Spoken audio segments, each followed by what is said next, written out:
Okay, Hilary.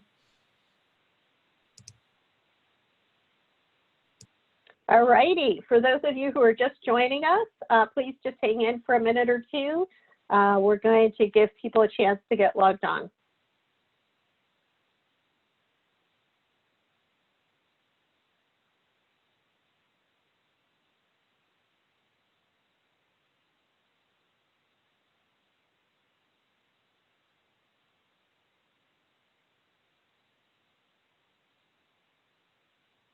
For those of you who are just joining us, please just hang tight for a minute or two. We're going to give people a chance to log on before we get started.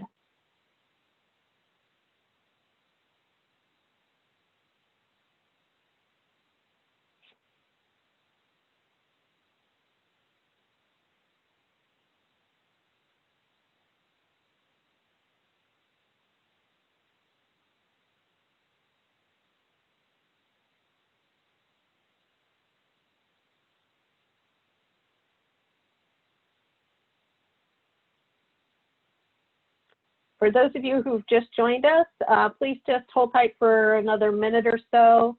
We're just giving people a chance to get logged on before we get started.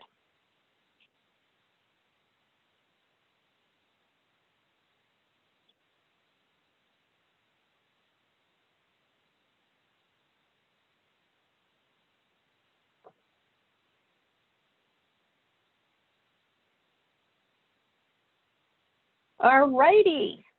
Welcome, everybody. Just as a reminder, this is a webinar that is for the UW School of Public Health and our large community of folks. So anyone's welcome to watch, but if you do not have a primary appointment in the School of Public Health, or you're from another organization in terms of where you work for your primary job, keep in mind that the guidance that I'm providing is for UW School of Public Health. And so if you have questions about whether or not different policies apply to you, you should definitely talk to your supervisor in your own organization. So, and that other couple of key reminders. The first is that this is being recorded and is available on the School of Public Health website, and that we do not use the chat function for asking questions. The chat function we use if people want to share a resource or a link, something like that, that they want everybody to be able to see throughout the webinar. You can feel free to paste that into chat. But if you have a question, please use the Q&A function. And if it's for one of a specific panelist that's on our call today, then if you can indicate who the question is for, that would be great. Otherwise, I'll just direct it to the person who seems most appropriate. And we don't use the raised hand function. So this is too complicated. So we haven't gotten there yet, but so don't raise your hand in there. Okay, so with all of that, hi, my name is Hilary Godwin, and I'm Dean of the UW School of Public Health. This is our 13th weekly COVID webinar. And I'm going to say lucky 13th, because we have some awesome guests today. Per our norm, we're going to start with some updates. I'm going to provide some updates about what's going on globally and locally in terms of COVID, and then what we're hearing at UW and what changes we're seeing. And then we're going to have presentations from some panelists. And after that, then we'll go to updates from the associate deans and just answer general questions about stuff that's going on at UW. So our guests today are from the Department of Global Health. I was struck by it, I think probably a number of you were as well, that we hadn't really had many conversations about what's been happening globally. And I personally feel like the news has not had too much about particularly what's going on in Africa. So we have three of our faculty with us today: Judd Walson, James Pfeiffer, and Stefan Wiktor. And they're going to share their perspectives on the situation in sub-Saharan Africa with a focus on Cote d'Ivoire, Kenya, Mozambique, and Zimbabwe, where the three of them are working. Other panelists joining us today to help answer questions that you may have are Janet Baseman, our Associate Dean for Public Health Practice and a Professor of Epidemiology, Stephanie Farquhar, who's Acting Associate Dean for Education, and a clinical professor in health services and DEOHS, and Lisa Manhart, who's our Associate Dean for Research and Professor of Epidemiology. Okay, so with all that as a precursor, here's the general update for today. Worldwide, as of today, there have been more than 5.6 million total confirmed cases of COVID-19, with global deaths totaling more than 350,000. As always, our hearts go out to those who have lost loved ones. For me this week, particularly poignant was on Memorial Day, the New York Times had on their front cover stories about 1,000 of the 100,000 folks who have lost their lives here in the United States, and it was really a beautiful piece, but really, you know, drove home how profound of an impact this has had on both our country and on individuals. This week, we've been hearing about a surge in infections in South America. Brazil now trails only the United States in terms of the total number of positive cases and has the world's highest death rate, or reported death rate. And it appears to be the new epicenter. Peru and Chile are also reporting high rates of new cases, and the WHO says that the coronavirus is accelerating in other Latin American countries, including Nicaragua, Guatemala, and El Salvador. In South Korea, students headed back to class today, but the country is still seeing new infections each day. China has pretty much returned to their new normal, with a few new cases reported in the northeast of the country. India's total cases topped 150,000, now ranking 4th globally in the number of new cases reported daily. India is just ending the world's largest lockdown and resuming domestic flights in that country this week. But major cities in India are preparing for a surge in cases in response to ending their stay-at-home order. Meanwhile, in African countries, we've only had reported so far 1.5% of the world's total reported cases of COVID-19 occurring in Africa, and less than 0.1% of deaths, according to the WHO. The Director General, Dr. Tedros, said this week that Africa appears to be the least affected region of the world so far. Of course, we're eager to hear more from folks who have active projects there and partners that they're working with. Nationally, in the United States, we've had more than 1.6 million cases reported to date, and we're just about to hit the grim total of about 100,000 deaths in the United States. Over Memorial Day weekend across the country, we saw, so at this point, all 50 states have some loosening of restrictions. And so we saw images of people getting out and enjoying beaches, having pool parties, getting out into the outdoors, which of course has caused some concerns about that we may see a resurgence of cases in the weeks to come as a result of that. And you know, this is continuing to be a big challenge across the country, how to partially reopen our businesses and resume social and recreational activities while still trying to keep the virus in check.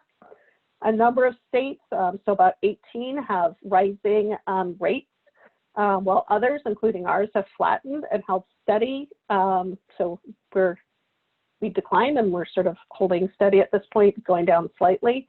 And there are some states that are actually seeing declines at this point. Here in Washington State, we passed the 1,000 mark for COVID-19 related deaths. As of Tuesday morning, there were more than 1,079 total deaths reported due to COVID-19 in the state of Washington, 3,338 hospitalizations, and more than 20,000 confirmed cases.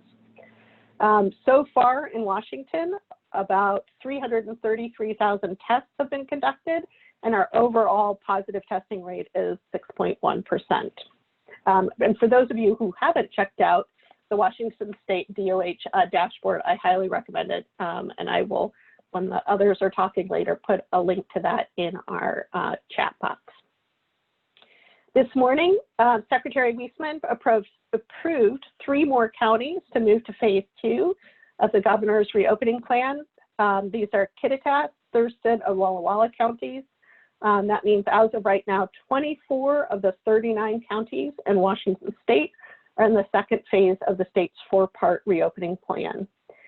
Governor Inslee's Stay Home, Stay Healthy order is set to expire on Sunday, May 31st.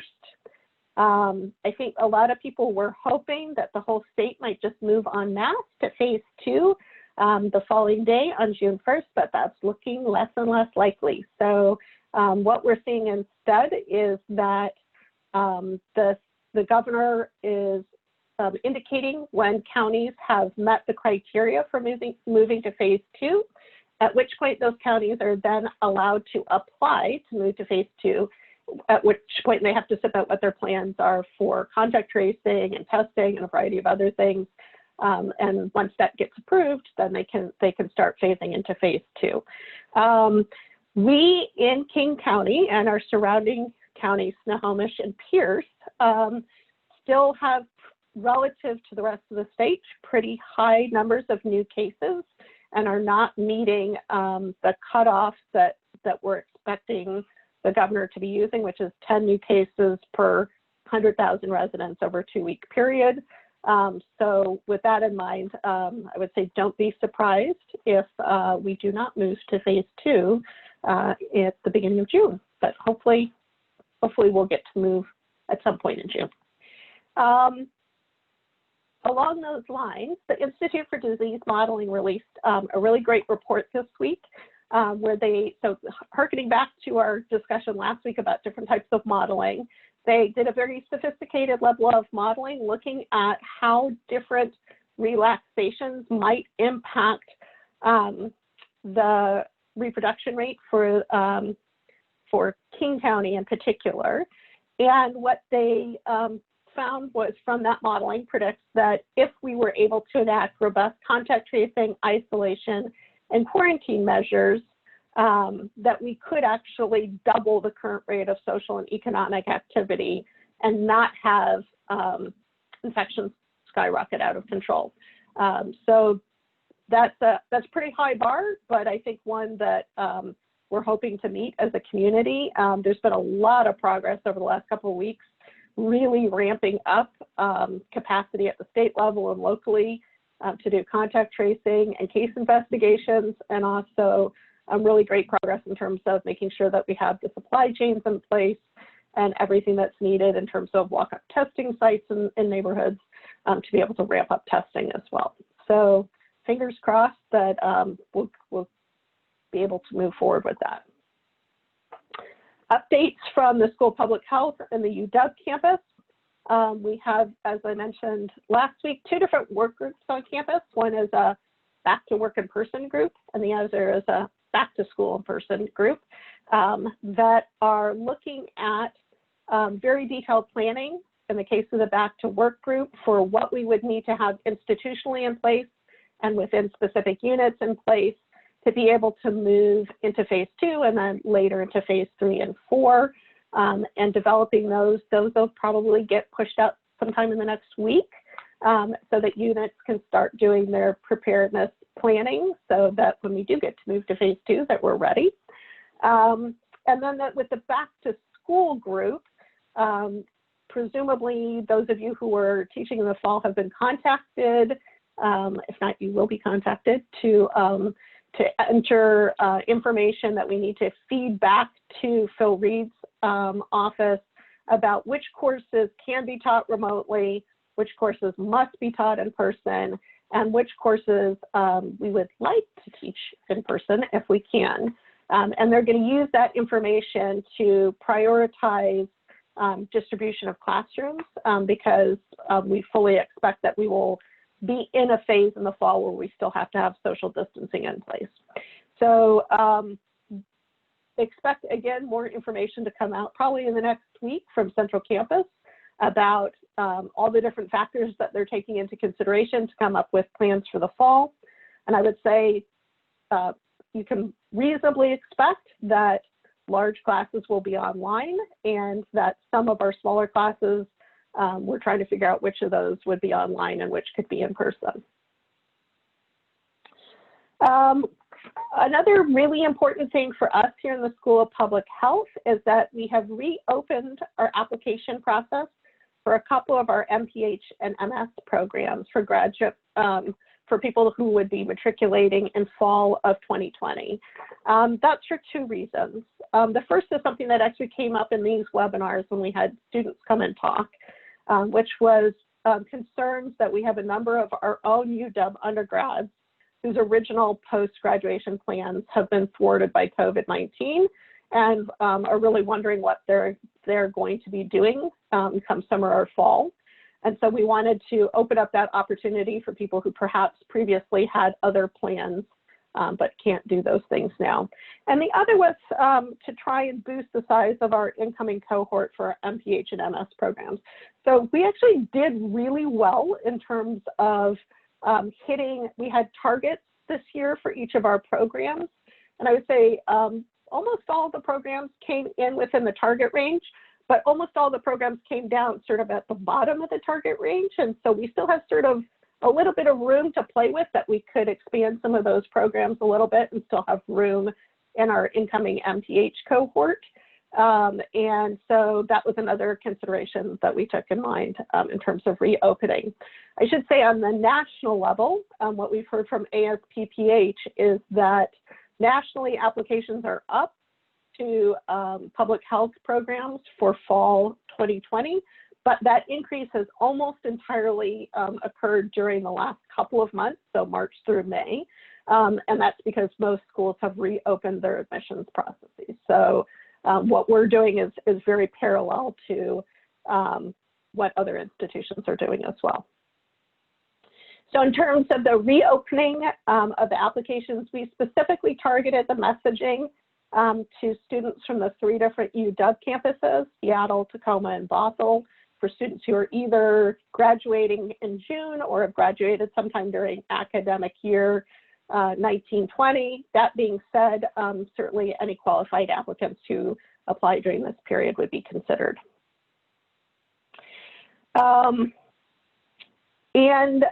Likewise, if there are individuals who applied during the normal cycle who were not accepted in the first round, but who meet the criteria, we're welcoming departments to contact those folks and see if they'd like to be reconsidered.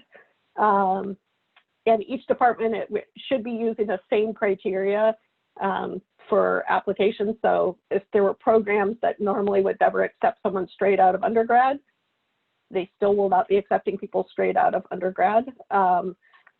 So it's not like we're changing the admissions criteria, we're just sort of giving a second chance for people who are having issues in terms of planning.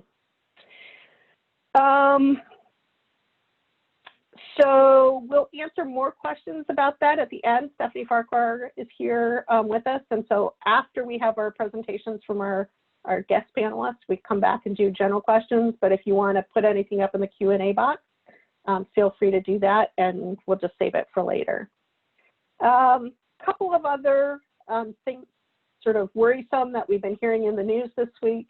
The first is a sort of strange new illness in children who either have had COVID-19 or are in families where an immediate family member was diagnosed with COVID-19 who have what's now been called multi-system inflammatory syndrome in children, or MISC. It was first seen in New York and Europe. We've had 2 cases reported in Washington State. Similar to Kawasaki disease, the signs are fever, skin rash, a couple other symptoms, but very concerning. I should say at this point, we don't actually know that it's caused by COVID-19. It's just that we're tracking that because of the association that we've seen in a number of cases. The other concerning report that we saw this week, or another big concerning report, was the Washington State Department of Health is reporting that fewer children are getting vaccinated during the pandemic than we normally see. Washington State saw about a 30% fewer vaccinations in March and 40% fewer in April than in the previous year. So obviously that raises concerns about future outbreaks of things like the measles. So on that happy news, we now turn to the first of our guest speakers and to hear more about what's going on in sub-Saharan Africa. I have, by the way, my own background. This week, my theme for backgrounds is aspirational places that I would like to be instead of my little office at home. So this particular one is one of my favorite villages in Cameroon, near the Jaw Reserve. So Judd Walson is going to be our first panelist talking about his own work and what he's hearing from his partners. Judd is Vice Chair of the Department of Global Health and a professor at Global Health Medicine in the Division of Allergy and Infectious Diseases and Pediatrics, as well as an adjunct professor in epidemiology. He has an extensive history of conducting large observational studies and clinical trials in Africa and Asia, which includes ongoing studies in Benin, Burkina Faso, Malawi, Kenya, Uganda, Ethiopia, Pakistan, Bangladesh, and India. He recently received a nearly $1.4 million grant from the Bill and Melinda Gates Foundation to lead a project to track the effects of COVID-19 on vulnerable patients in parts of Africa, including those with HIV, malaria, tuberculosis, and malnutrition. With that, I turn it over to you, Judd, and I'm going to mute myself. Thank you so much. And it's really a pleasure to be able to share some of the work that we're doing. And on behalf of our colleagues who are obviously in Kenya and participating in the national emergency response there, the Kenyan government, the Ministry of Health, has established a National Emergency Response Committee, and they've been really receptive to engaging with partners to figure out how to best approach the challenges. I thought first I'd talk a little bit about the situation in Kenya generally and what we know, or what we think we know, and then I'll move specifically to talk a little bit about the work that we're focused on. I think one thing that's really striking about the situation in Kenya is that if you step back a moment after I tell you a little bit about the challenges that they're facing, they're not so different from the challenges we're facing here in the United States. And it is remarkable to think, as we think about this idea of global to local and shared learning, I think there's a tremendous opportunity for shared knowledge between the Kenyan response team and here the Washington state response. In fact, the Department of Global Health is moving ahead with a seminar series specifically focused on shared learnings between folks here in Washington, including folks at the university, but also in the Department of Health and others, and then with folks in Kenya. And there's a tremendous amount of enthusiasm on both sides to share that. So some of the challenges, one of the most important challenges I think that Kenya is facing right now is that they have this devolution of their government to the counties that happened in the past decade, where they've really moved a lot of decision-making out of the central Nairobi sort of central government to the county structure. And so much of the decision-making, much of the support, much of the logistics is now happening, or supposed to be happening, at the county level. And as you can imagine, that leads to tremendous variability at the different counties in terms of what services are able to be provided. And it also, the lack of sort of centralized planning and coordination has led to some disparities, I would say, between the county response. Very similar, again, as to what I think we've seen throughout the United States. So currently in Kenya, there have been approximately 1,350 cases as of yesterday, 1,348 confirmed cases, out of 65,000 total tested individuals. So the average, the actual positive testing rate as compared to what we've seen in most US settings is quite a bit lower. And that may be due to a number of different factors. One is that there's a tremendous amount of fear that the Kenyan ministry has actually articulated in a nice brief about that people in the population have about going to facilities to be tested. And it's a little bit different than the fear I think many of us feel about going to a facility where we may become infected, which is certainly part of the fear. But there's an additional fear that they may be actually held and forced to pay for services, including testing, quarantine, isolation, management. So in Kenya, it is not uncommon for people to be held in a health facility until such time as they can pay their bill. And that can lead to months, in fact, of additional time spent in a facility. And every day you're paying, or you're accruing more and more fees. And so that fear is a real fear and has led to, I think the perception is it's led to a lot of people not being willing to seek care because it's not clear if these expensive tests are going to end up being covered or not, and despite the government's assurances that all testing and care will be provided free of charge. Secondly, the testing has been very sporadic. The number of test kits that have been made available in country are limited, and they are not necessarily being apportioned to the counties in a systematic way. So most of the testing that's been done initially was in the Nairobi area and then in other large population centers, but there has yet to be a really coordinated approach to prioritization of testing across the country. And I think that's been challenging in terms of both ensuring that everyone who needs testing is getting tested, but also in terms of equitable distribution of testing. And we don't really have a full appreciation of the denominator yet to know what this 1,350 cases means, because it's so non-systematically applied across the country. And the next piece, which I think you'll probably hear from the other speakers as well, is a tremendous challenge in procuring personal protective equipment for healthcare workers. And so the reality has been that these efforts to get PPE have been very, very challenging. There really isn't PPE on the market to be had. Much of it, in fact, there was PPE being produced in Kenya, and in February, a large number of Chinese nationals showed up in Kenya and bought all of the PPE and shipped it to China. And so even the Kenyan PPE isn't available in Kenya. There's a huge lack of PPE. In addition, the US government and others funders have stipulated that no PPE that's provided by those sources can be used other than for those US funded projects, which has led to this disparity in the use of PPE, where you have a facility where project staff may be able to access PPE, but the other staff in the facility may not be. And that has created incredible tensions, as you can imagine, and real challenges. And so the government's trying to coordinate this response to ensure that there's equitable distribution of PPE, equitable access to PPE in a setting where there's very inequitable distribution of PPE. And so this has been a real challenge. In addition, I think many of you probably following the news, the realities about the ability of individuals to socially isolate in a setting where, access to food and can be really challenging, where many people are still living below the poverty line. And so the opportunity to stay home and wait isn't there. And so I think just the ability to socially isolate is challenging. And then when you don't have PPE, that's led to a real fear the healthcare workforce to go out into communities because of the fear about community spread.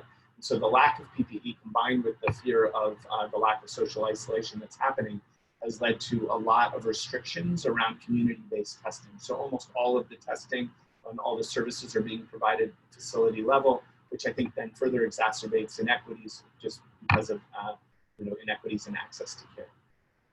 Treatment's a big issue, and in addition to the fact that obviously treatment's a big issue everywhere, the one main thing that we've been able to provide our individuals here who are sick is this, what we call the respiratory bundle, or the ability to provide pulse oximetry to monitor oxygen, and then provide oxygen, escalate to high flow oxygen, escalate to continuous positive pressure, and then escalate ultimately to intubation and ventilation if needed. That bundle of services has been life-saving for some. And in many settings in the places we work, that bundle doesn't exist even at the very bottom of the bundle. And so even the ability to monitor oxygenation or provide basic oxygen is limited. And so I think there's a real fear about what will happen if severe disease becomes more of an issue than it has been. Currently, deaths have been pretty limited in Kenya, but that could obviously be a challenge. The big other piece, which Hilary alluded to here, is the impact on the immunization services for other diseases. And I think the concerns about people's access to other healthcare services and what's going to be happening to deaths due to diarrhea and pneumonia and malaria and HIV and everything else in this setting are really well-grounded fears, and we're not quite sure exactly what's happening. So I think there's quite a lot of challenges that we're seeing. And our approach, as we've moved into this grant that we've received from the Bill and Melinda Gates Foundation, has been to leverage a network that we've built for other reasons called the Childhood Acute Illness Nutrition Network Chain, which is focused, initially was focused in 9 sites across 5 countries in Africa and Asia on accruing an observational cohort of several thousand acutely ill, malnourished children and following them to try to better phenotype risk of mortality in high-risk children. And with the COVID situation, we were lucky. We were at the very end of that cohort. We had just finished recruiting and we're moving into clinical trials for malnutrition and acute illness when this hit. And we've been able to repurpose that now for expanding to the surveillance. And what we've done is partner with another group out of Oxford and the Wellcome Trust called the Clinical Informations Network. And we've created what we consider this onion approach to surveillance in Kenya. So the ministry, of course, has routine government surveillance happening across all healthcare facilities in Kenya. And that's a very basic amount of information capturing syndromic presenting symptoms across all health facilities.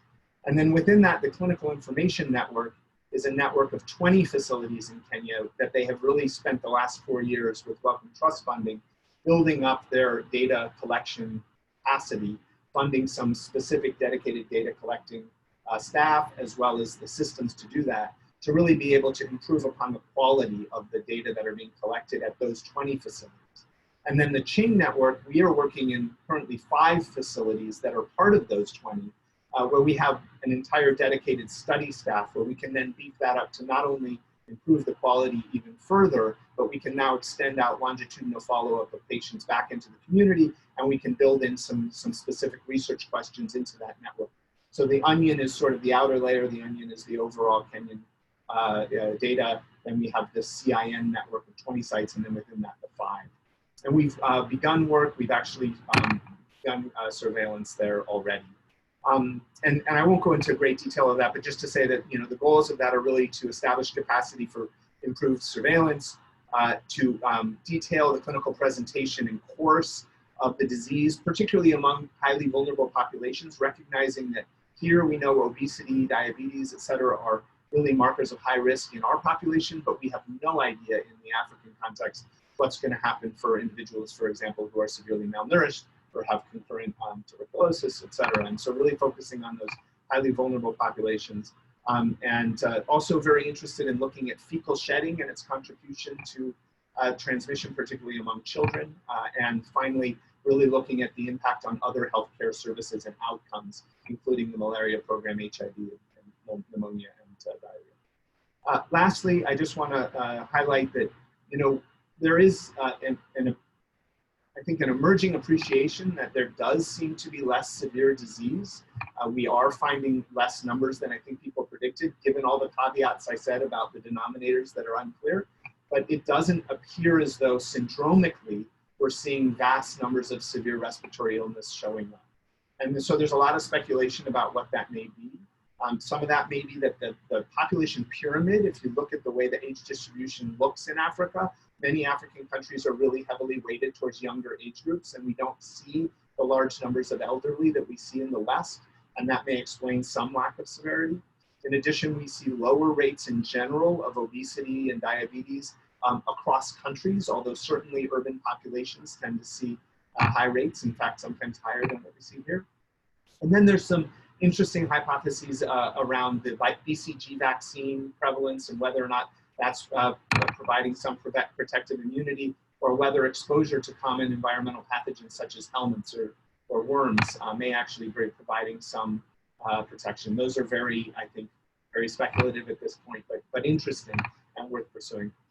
And so the World Health Organization has assembled a network specifically focused on pregnancy, mothers, children, adolescents, and trying to bring together the research efforts of investigators around the globe so that we're coordinating these approaches, and we're part of that network. And I think that'll be really exciting to see as we move forward. And I'm really excited to hear what is happening in some of these other countries. But I'll stop there, and I'm happy to take any questions. Thank you.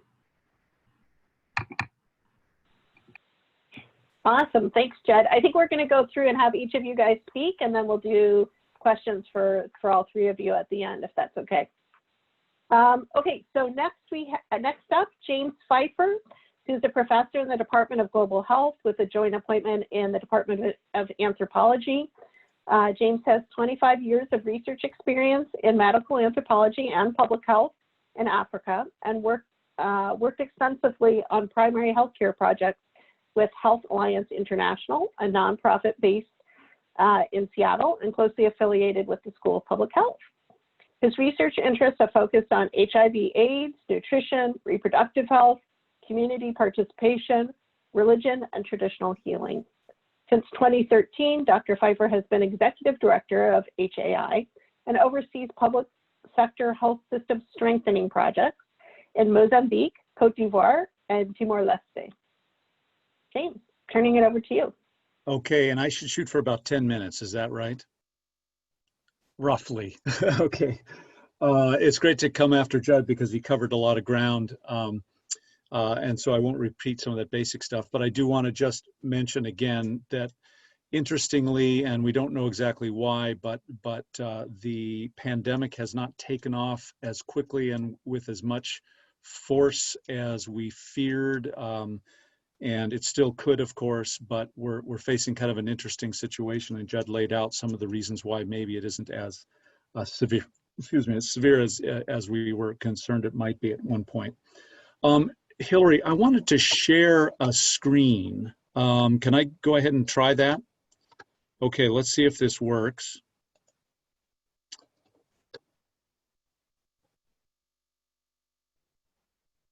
Can people see that? Yes.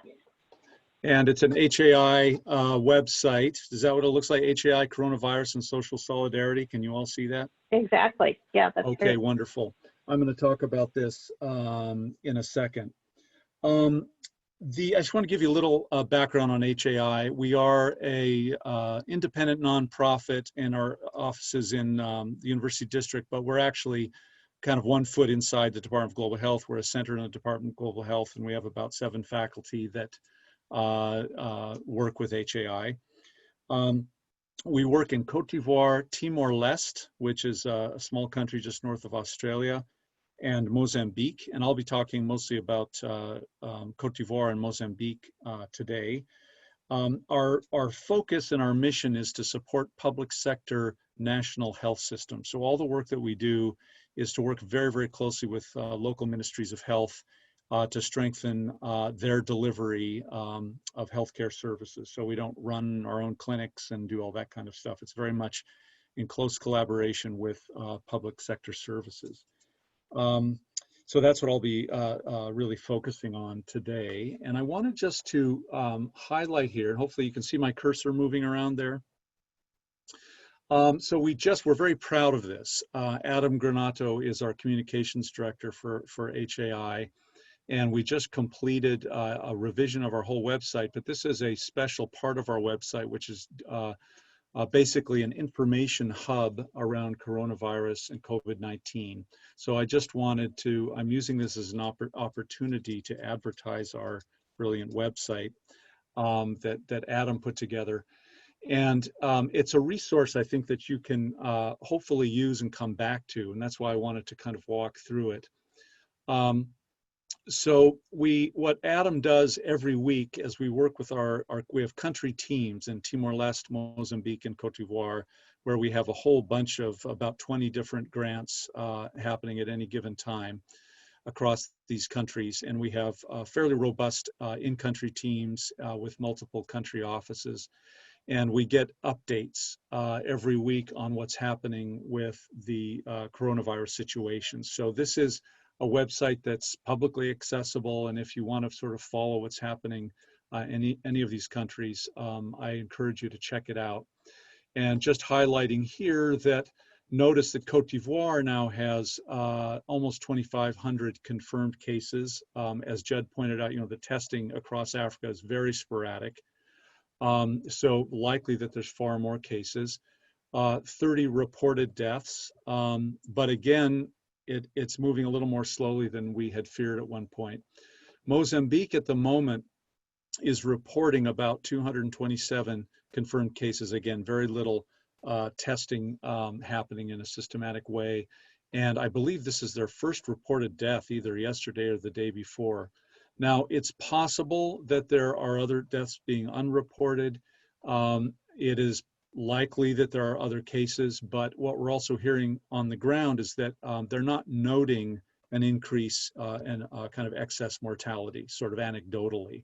And so so that in a way, the good news at the moment is things have not really seemed to take off in Mozambique yet, but we're waiting to see and very concerned.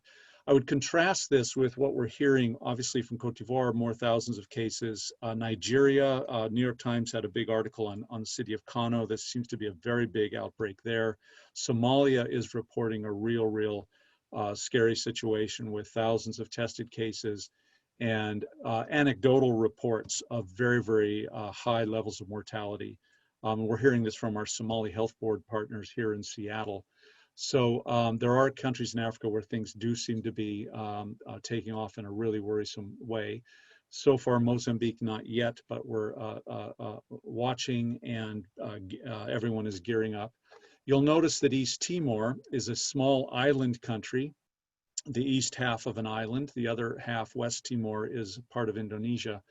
But they only report 24 confirmed cases, 0 deaths, and they've had no new cases for, I believe, a couple weeks now. And they've shut down flights from outside. So kind of a nice, we think that these are very real data. This could be a good story here, that Timor has been very aggressively trying to take this on. They have a very strong Ministry of Health. And because they're an island, that appears to be helping a lot. They can really slow down traffic from outside the country. So hopefully that will continue. As I scroll down here, there's more on the left column here. And I won't read through all this, but you can get updates on what's happening in Timor. So political information, epidemiological information on what's happening. Same with Mozambique.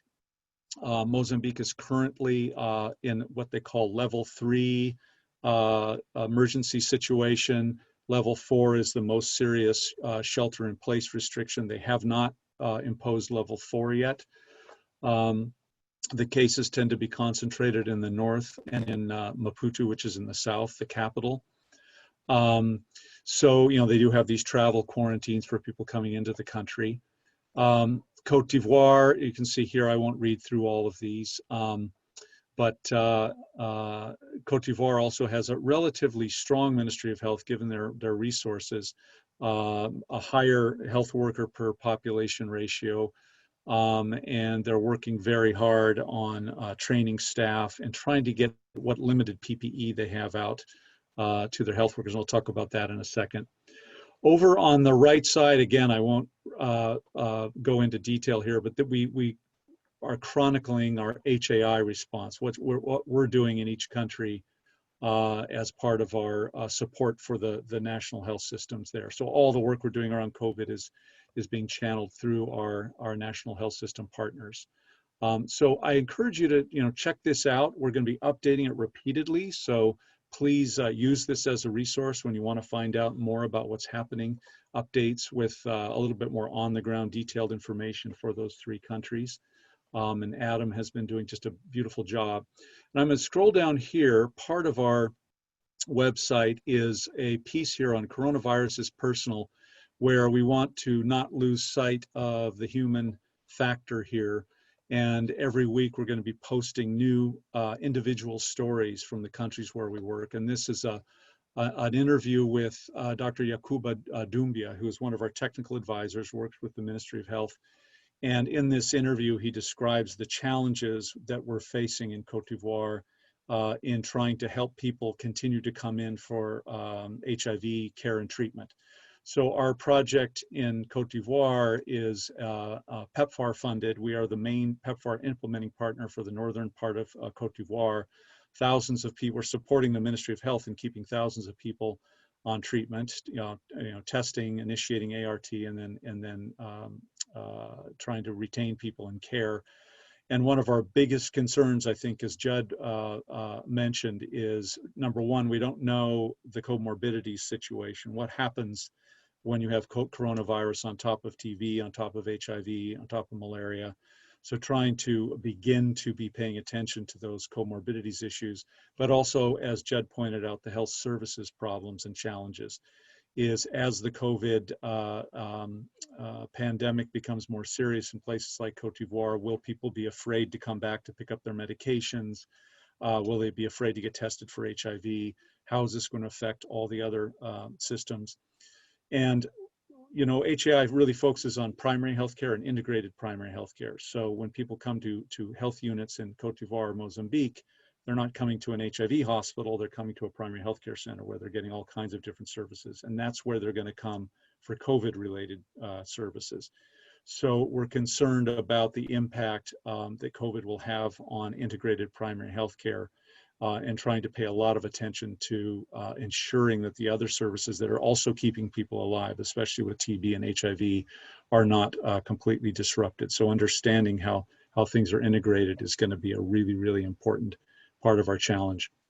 So I just want to encourage people to use this resource. And I check it obviously every week, if not every day, to find out what's happening.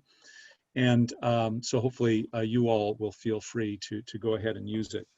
I wanted to give, with the few minutes I have left, really quickly, some of the things we're facing in our work as an organization trying to provide support. As Judd mentioned, PPE, the lack of PPE in national health systems across Africa is a huge, huge issue. And as you can imagine, how in the world are we going to be dealing with this crisis in a serious way if the health workers themselves don't have access to PPE? And so we approached a group called the Center for Disaster Philanthropy that HAI had worked with in response to Cyclone Idai last year. They are very interested in figuring out how to provide COVID-related support in Africa. And Judd and I and some other HAI folks had a good phone call with them about a week ago to see whether they might fund not only Kenya, Cote d'Ivoire, Mozambique, but possibly other DGH, Department of Global Health countries where we do work, Zimbabwe, South Africa, possibly Tanzania, Malawi, in helping support PPE procurement and training and guideline development, because all of those things are missing in most of the countries where we work, even now. And it's very worrisome, and we need to be ramping up and doubling down on our support around health workers being providers, frontline folks to be able to do this work. So we're waiting to hear back. We submitted a very, very brief concept note proposal, and we're hoping that we might get some support for them to work in DGH countries to support national health systems with PPE. In Mozambique, we're working on a vital strategies proposal to, as HAI, but working with the ministry to bring out a sort of an IEC, information, education, communication strategy to marketplaces and transport hubs, especially in Maputo, where you have very, very big conglomerations of people coming together in close quarters, where we think those could be real super spreader places. And so focusing in on that. One of the things that I think Judd, I don't think he mentioned this, but one of the real concerns which you might have been picking up in the media is how in the world do we do social distancing in countries in the global South? And the fact is, we're kind of coming to the realization that maybe some social distancing in dense urban areas, but by and large, it's not going to be a viable strategy. And people are already living on the margins of society, margins of, economic margins of survival, and are not going to be able to survive if they can't go to work and they can't cultivate their fields and they can't move around. And we're already seeing these reports of hunger and concerns about hunger because of the economic consequences. So social distancing is just something, it's going to be a whole different ballgame in Africa. So figuring out, maybe there's specific places where you can try to work on social distancing, like transport hubs and other places, or distributing masks, that kind of thing. Sensibilizing and health education. So we're working on a proposal now with Vital Strategies, which we hope we'll be able to implement in the next month. With just a report that came in, I believe yesterday, is the Global Fund has finally gotten it together and is actually going to be providing a very substantial chunk of funding to Mozambique to support PPE. But as Judd said, they actually haven't identified a source of PPE. And it's not unclear how this is going to work. They're also doing some other COVID-related training. So the donors are gradually sort of getting aligned, and we're beginning to see some action. But coordination of donors and NGOs in countries across, I think, the global south is going to be really vital. And since we work closely with the ministries of health, we're really hoping that NGOs and donors are going to coordinate closely with national leadership. That is not always the case in big natural disasters, where Western agencies come in and just sort of stumble all over themselves and have a chaotic mess. And so we're hoping we can avoid that if things get worse in this case. And I'll end on this note. Again, you know, the national health services in these countries are what we need to be supporting. And we're very concerned about what programs of austerity and debt have done to national health systems across Africa. And we're hearing calls, the Minister of Health, or sorry, the President of Ethiopia put out a call to the IMF and other donors to please provide more debt relief, especially for Africa. The debt repayments have come directly out of health and education budgets for years and have really hampered and weakened national health systems. So that's another part of advocacy, that right now the IMF did in fact provide some debt relief about 3 weeks ago for most countries in the global south, basically giving 6 months to not have to pay back debt owed to the West, to creditors in the West. But we're part of a group, the Jubilee organization, which is pushing for greater debt relief across the global South in the light of the COVID outbreak.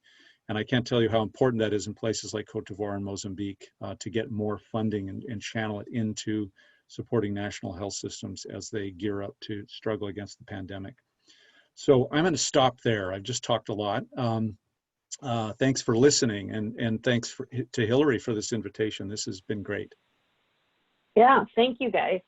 Okay, so I'm going to turn to Stefan Wiktor, who's our third speaker, and then we will take questions for our three guests from Global Health. So Dr. Wiktor is a public health physician with extensive experience in epidemiologic research and in the implementation of public health programs for the control of infectious diseases, primarily HIV in Africa. Stefan is a faculty in the Department of Global Health, working in the ITEC Center. He joined the University of Washington faculty in 2017 after a celebrated career at the U.S. Centers for Disease Control and the World Health Organization.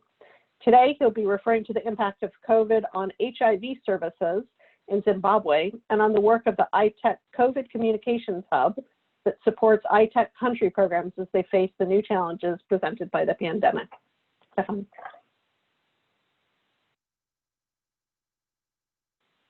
You're still muted.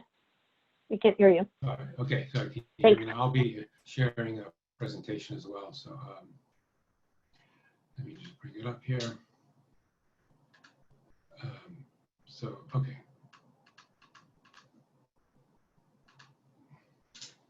Great, can you see that? Yeah, good, okay, thanks. So thanks, as you mentioned, I will be talking today about the work I'm involved with in Zimbabwe, but more broadly about ITEC's work. ITEC is the International Training and Educational Center for Health, and it's a bit of an outlier in the department in that its primary mission is the implementation of disease control programs, primarily HIV, in different countries in Africa. And ITEC has worked in about 20 countries and has country offices in about 13. Those are the ones that have the little stars, the asterisks next to the name. So the countries are mostly in Eastern and Southern Africa, but include India as well. So this is just a reflection of where the HIV pandemic is. Most of our funding is from the US government PEPFAR program, which is the big US government global AIDS program. As has been mentioned, in the countries where we work, we've been in close touch with our country offices. We have the 13 country offices with about 400 staff in these offices, and in addition, about 1,500 or so contract staff that are primarily primarily clinical staff assigned to clinics to work alongside Ministry of Health staff. So we've been in touch with our country offices to get a sense of what's happening, how they're responding, and what some of the challenges are. Just as a background, has been mentioned already to date, with the exception of South Africa, there hasn't been a major impact. So the expected cases, the caseload hasn't happened. And there were some of the reasons that have already been mentioned, whether it's a lack of testing or the age structure, or whether it's just the time hasn't happened yet. You can see from the curve here that for South Africa, certainly it's a exponential increase in cases. And interesting there, the cases, 80% of the cases are in one province, in Western Cape province. So just as in the US, where certain parts of the country, for example, New York City and New York State were heavily affected, similarly, there's an unequal distribution of cases within the countries. So even though many of the countries had very few cases, in fact, some had no cases, just about all the countries where we worked, there's a national lockdown was imposed relatively early and relatively strict. There was police checkpoints and really a rather strict enforcement of the lockdown. Within that, Ministry of Health have really been struggling with how to continue to provide the cases, the health services. And as has been mentioned, the issues that they've been dealing with are remarkably similar to the ones we have, which really has been about how do you make testing available and the reliability of testing, the lack of PPE. One interesting aspect was the stigma against healthcare workers. And I think we had several anecdotal cases of nurses being forced off public transport because of the passengers' fear of getting infected. So that has caused a major difficulty in getting staff to get to their health facilities to do their jobs, but also for patients to get there, just because of public transportation has been affected. And then, as been mentioned, it's really not clear yet. We expect a rather major impact on health services, and I'll talk about that in a moment. In Zimbabwe, it's been one of those countries that has not been very effective. So affected about a total of 56 confirmed cases from about 1,400 or so total tests done. Because of the high cost of the PCR RNA test, they're primarily focusing on using the rapid diagnostic test, which is an antibody test. And the data would indicate that many of the tests that are on the market are of poor sensitivity and poor specificity. So it's really not clear how well they are picking up the cases, and that's sort of helping to stem some of the confusion around how serious the impact is. There hasn't been a systematic effort for syndromic surveillance, but it doesn't appear to be that the clinics have been overwhelmed with cases to date. So Zimbabwe has initiated a lockdown on March 30th, and they have not yet decided when they're going to back down from that lockdown. One of the challenges that countries are facing is how and when to start reduced restrictions. And we just learned that in South Africa on June 1st, people will be able to go back to work. Businesses and restaurants will open with numerous precautions in place to maintain safety. So our staff in South Africa are now deciding how are they going to be able to reopen the office while maintaining protection for the staff. Staggering odd days in the office, maintaining some people working at home, providing PPE, all the same issues that we're going to be facing here.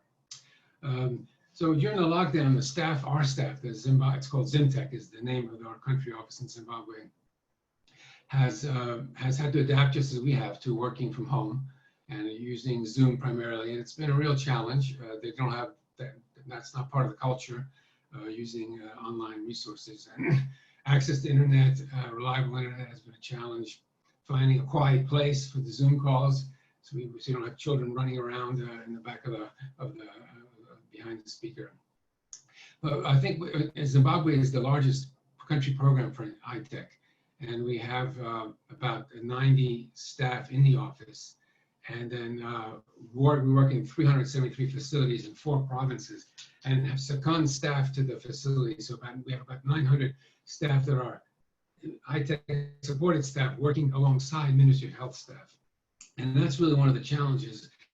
You can't have a two-tiered system where you provide personal protective equipment to some staff in the clinic and not others. And so one of the ways that we've responded is through funding from the US government, have been able to procure PPE to improve the coverage of PPE in the clinics.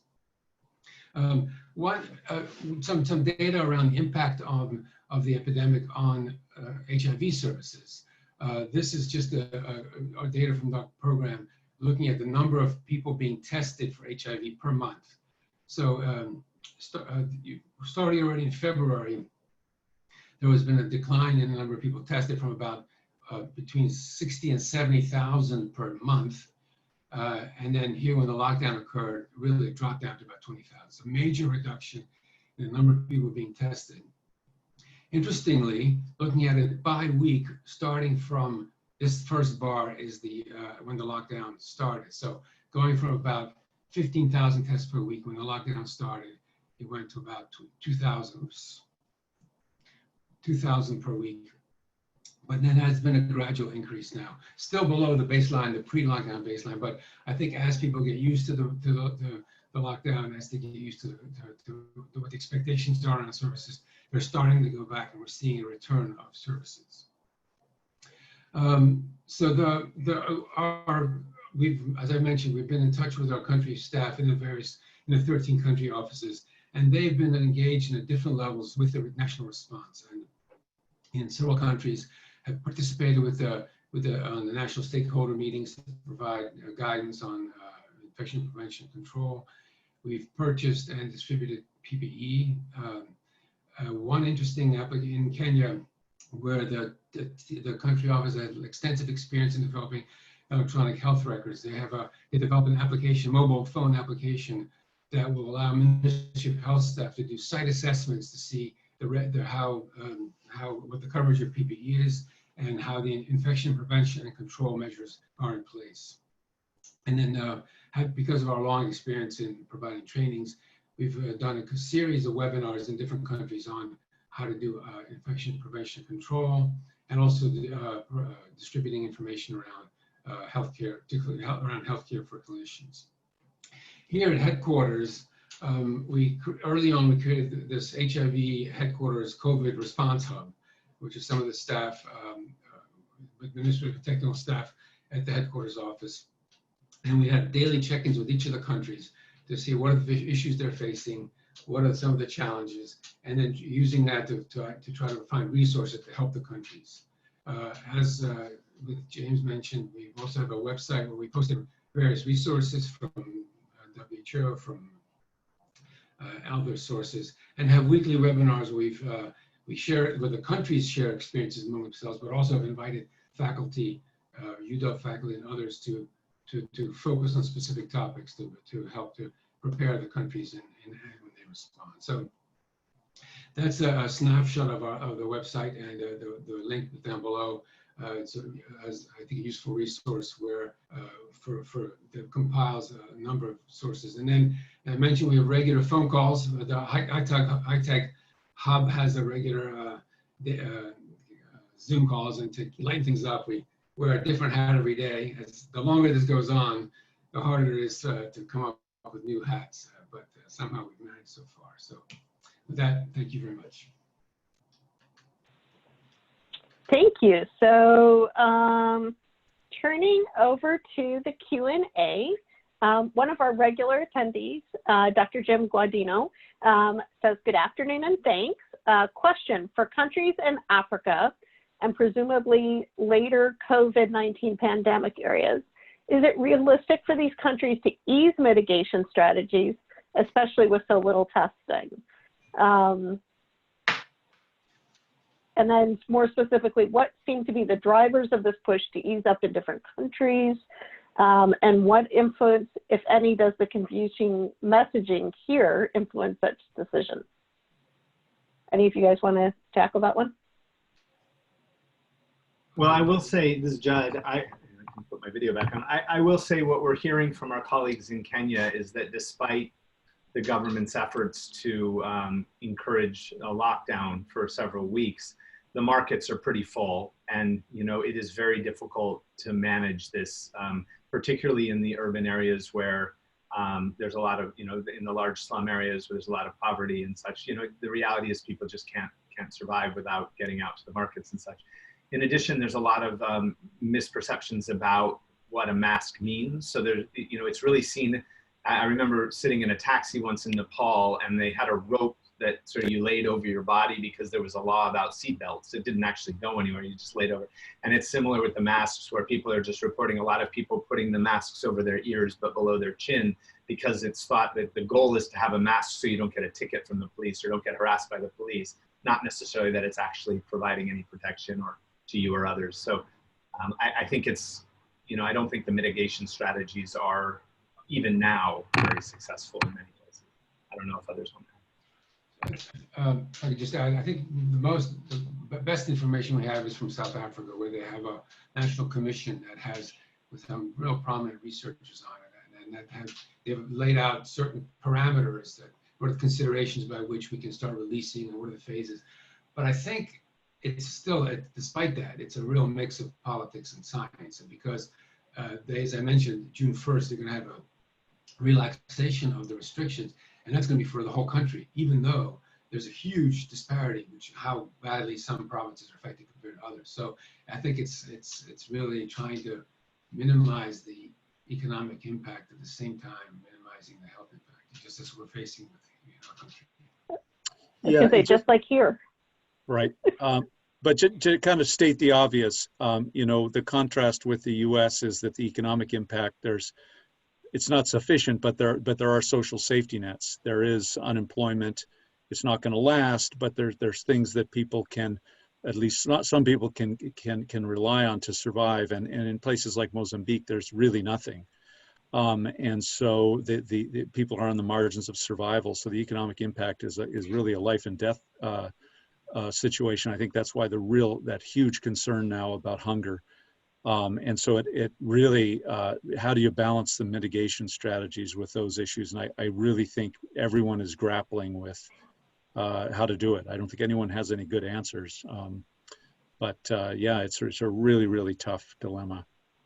Just to your last point in the question, I think, I don't know if we know the answer to that, but, I am very concerned that the messaging around how we use data and science to inform decision-making or don't is going to have profound impacts on, we've spent the last several decades trying to reiterate the importance of data-driven decision-making in public health policy in Africa, and our current administration and others are, making decisions not grounded in scientific facts all the time. And I think this is going to have potential for really tremendous impacts that I'm really concerned about. I don't know if I have an answer of whether that will have an influence, but I suspect it will. One strategy that has not yet been rolled out, but I know that South Africa, Stefan probably knows more about this, but is the use of community health workers and large cadres of people to do contact tracing. And I think South Africa, as I understand it, has been somewhat successful in that. And that could be a strategy that is possibly doable in Cote d'Ivoire and Mozambique, at least to some extent, if you can get the testing going, which is, of course, a huge thing. But hopefully employing, perhaps with donor support, teams of community health workers that can do that kind of contact tracing. But they're going to need more resources. They're going to need PPE. They're going to need tests. But that is something that maybe could be rolled out and could be really helpful. India has been quite successful with that in terms of now really scaling up community surveillance. Yeah. And of course, it would be nice if we did that here as well. Just to state that.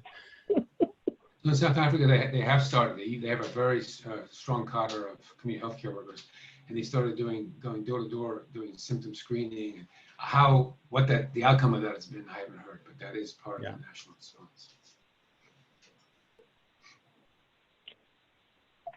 Judd, there was a question that you answered on a sidebar, but I think maybe other people would like to hear the answer to it, so I'll bring it back. Stephen Bezrushka asked, what has been China's response to indebtedness through its Belt and Road program? They have control of many low and middle income countries through huge projects that come with many strings attached.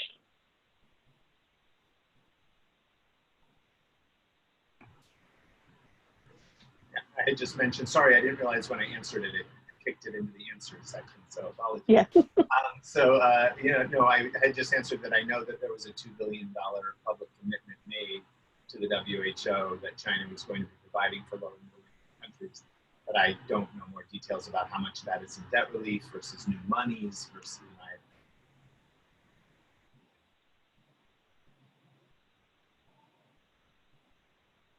All right, last call for questions for our guest panelists. Well, thank you guys. This has been super fun. Really interesting to hear what each of you is hearing in different regions that you're working with. And really nice to have access to the resources that you provided. I'm sure you'll do this, but if you could put in your key takeaways, make sure that you put the links for us so that people can find them later. That would be great, so that we can keep checking updates that you have. We have from an anonymous attendee, Global Health is lucky to have you all, and we do feel very fortunate to have you all as well. Hilary, so thanks so much. Could I make one? Sure, go for it. Just brief comment.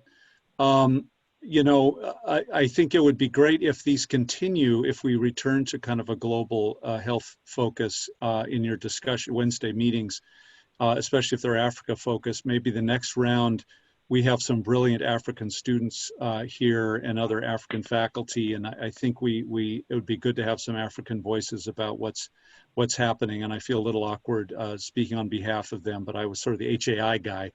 But I just wanted to add that the Ministry of Health of Mozambique reached out to HAI and asked if we could help employ Mozambican biostatisticians to help with manage COVID data for the ministry. And so we have Quinish Fernandez, who some of you may know is a PhD student in implementation science, Orvalho Augusto, another PhD student. And so they are going to be Mozambique's major data analysts, and they're both brilliant guys and extremely good at quantitative stuff.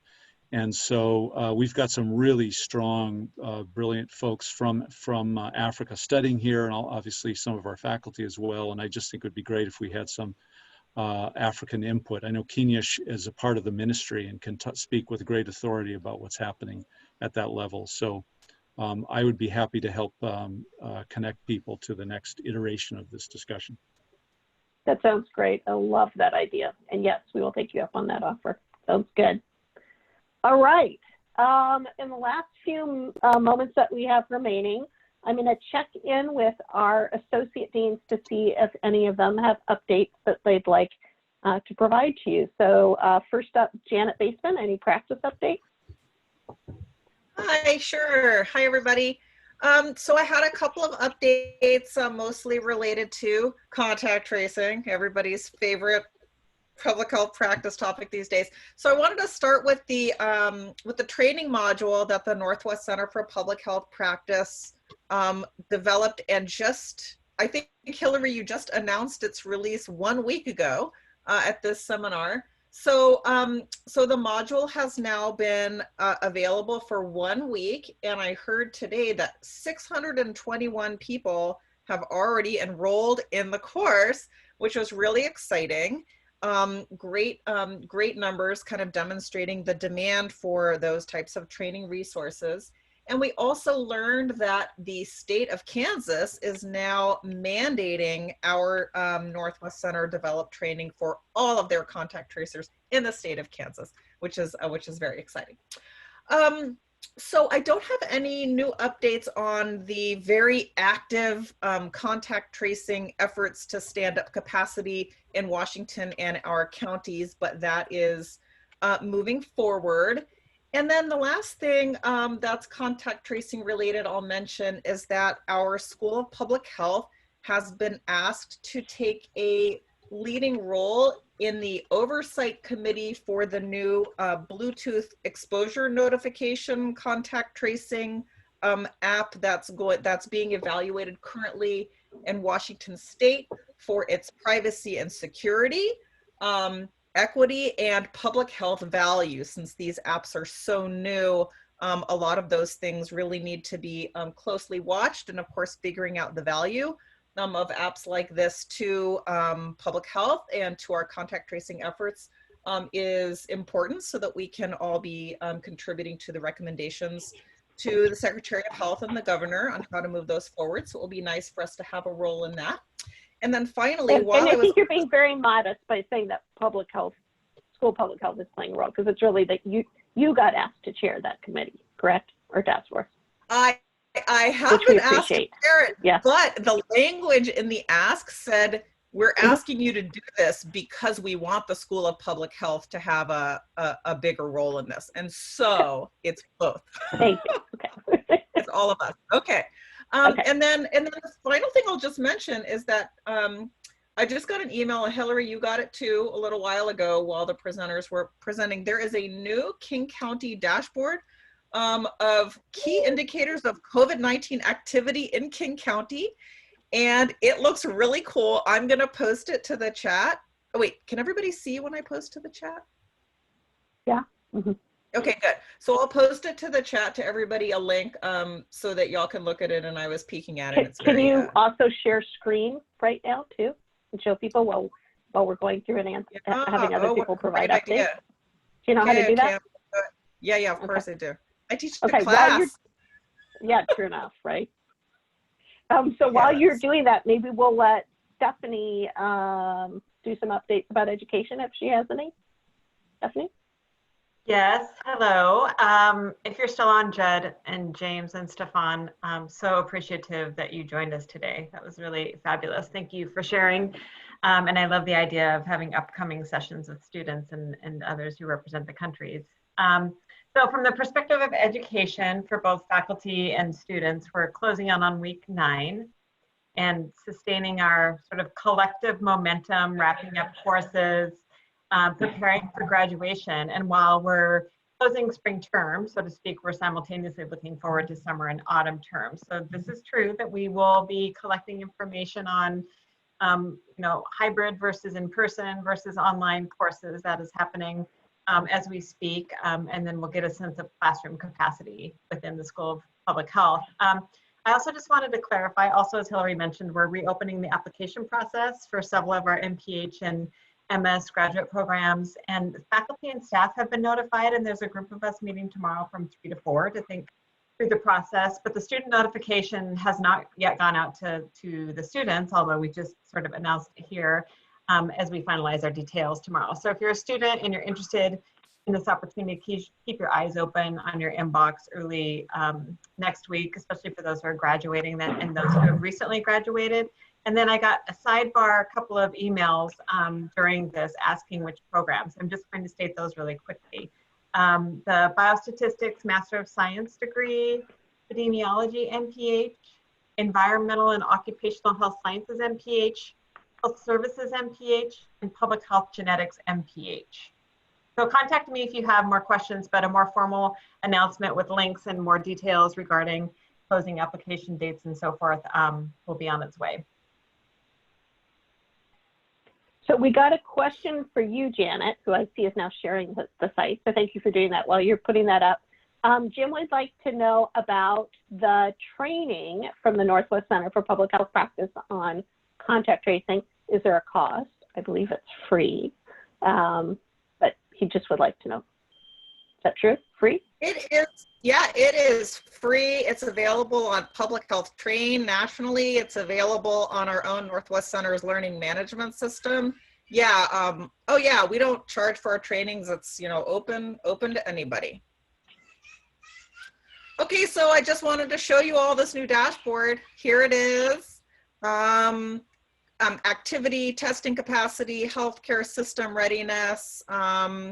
Yeah, it's really cool with some nice little pictures. Obviously, I've only looked at this for like 1 minute, but I'll post a link in the chat so you all can take a look more closely. Oh, can you leave that back up for a second? Oh, sure. I'll go back to it for a second. I just wanted to mention, so I think I mentioned earlier, but if I didn't, that that we in King County were sort of lagging behind where we needed to be to move to phase 2. And this is the dashboard that you can look at to see how we're doing in terms of our readiness to transition to phase 2. So it's one that you may want to check frequently as you're sort of thinking about, where are we? What's going to happen next? So in general, so you'll see that for each of the different indicators, there's either a red, which means that we're not hitting we haven't met our target, or green, that we have hit our target. So you can see there are a couple in COVID activity where we haven't met the target yet, some in testing capacity, and then if you scroll down, Janet, scroll, maybe? Oh, anyway, okay. A good scroll. Maybe it's just lagging. It's just lagging. Okay. Anyway, so we're not quite there, which is why I was saying don't be surprised if, you know, June 1st arrives and we're not magically able to move to phase 2. Womp womp. Okay, and last but not least, Lisa, do you have any research updates for us?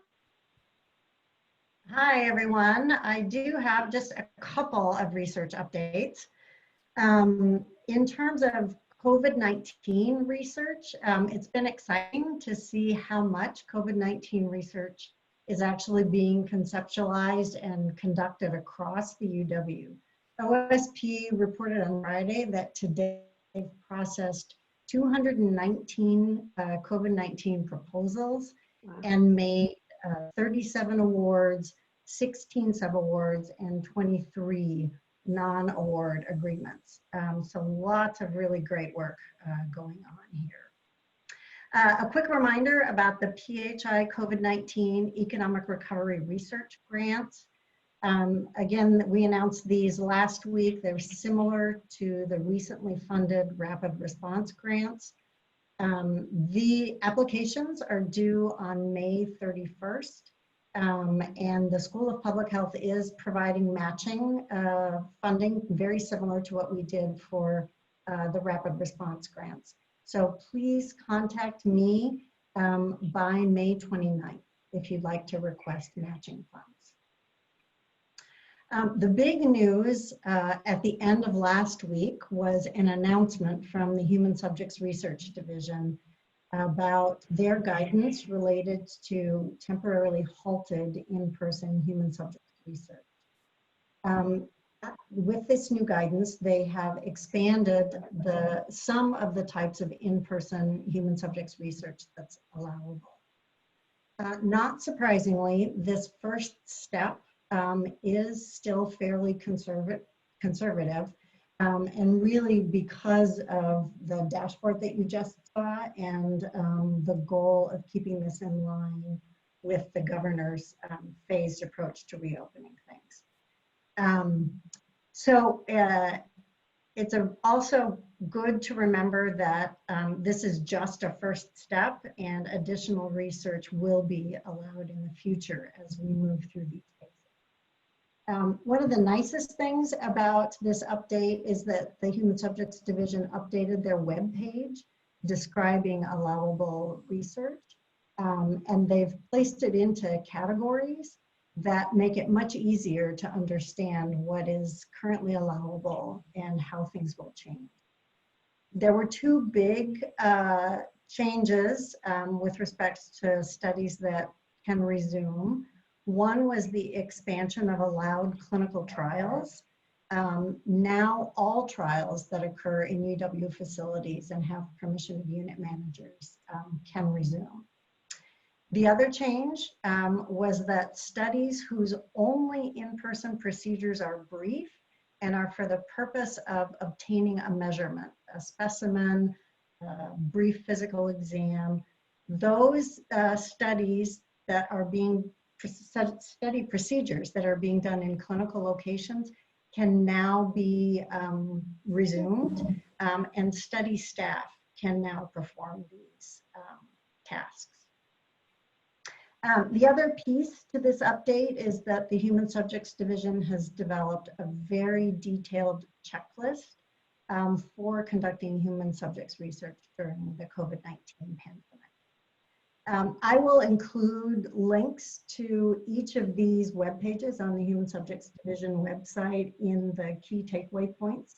And please also feel free to contact me if you have any questions about whether your research might be able to resume. And I will stop there. All righty. It looks like we do not have any remaining questions. A grim note to end the webinar is that Jeff Hodson reports that while we were doing the webinar, we officially passed the death toll of 100,000 for the United States, according to the Johns Hopkins map. So I think perhaps ending with just a message to those who have lost loved ones to COVID-19 or who have family members who are sick or that they're worried about, our thoughts go out to you. And for everyone else, we wish you wellness and health, good health. Stay home, stay healthy, and we'll talk to you next week. Thanks. Bye-bye.